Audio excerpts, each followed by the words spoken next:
د کندهار ښاروالۍ د ښار پراختیا او ښاري بې نظمیو د مخنیوي په موخه د حبیبي واټ د وروستۍ برخې د استملاک چارې پیل کړي دي. د ښاروالۍ مسؤلین وایي دا ساحه له وړاندې د بېلابېلو عواملو له کبله پاتې وه چې اوس د 20 میلیونه افغانیو په لګښت استملاک کیږي. هدایت الله نیکزاد. دا د کندهار ښار په مرکزي برخه کې د شهیدانو څلور لارې ته څیرمه د حبیبي واټ وروستۍ نقطه ده.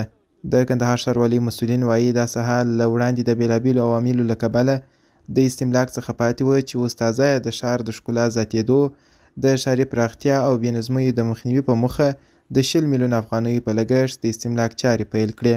دغه وروستۍ نقطه کې دا ساحه ډېره کم عرضه سوې وه، پر دې ساحه باندې ډېر زیات رش و، ډېر بیروبار باندې و او همدارنګه د شهیدانو څلور لارې ښکلا ته یې هم زیان اړولی و. کندهار ښاروالۍ د عامو ښاریانو په بیا غوښتنه سره په دې وتوانېدله چې دغه مارکیټ یې په مکمل ډول استملاک کړي او اوس فعلا یې دا چې د تخریب چارې راپیل سوې.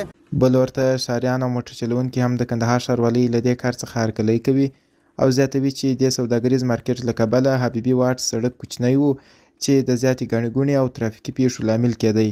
اوس خوښ دي چې یاده ساحه استملاک کیږي. موږ ډېر خوشحاله یو په خپل سړک یې راته جوړ کړي.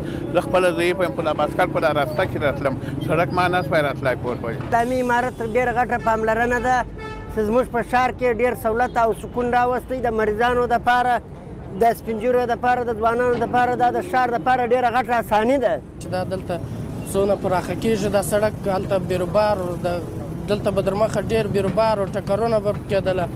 دا خلک ډېر په تکلیف وو. دلته به موږ ډېر پر ستړي وو، پر دا چوک باندې به شاوخوا دلته ګڼه ګوڼه ډېره زیات وو، غټ مشکلات وو، خلکو ته ډېر تکلیف وو. وروره دا خو ښه دی چې دا ښار پراخه سي، موسیقي پراخه سي او د مخلوق دپاره اسانتیا جوړه سي. د کندهار ښاروالۍ د معلوماتو له مخې کندهار ښاروالۍ په روان کال کې د ښار په نورو نقطو کې هم د ښاري ښکلا په موخه د ځینو ساحو د استملاک چارې په پلان کې لري.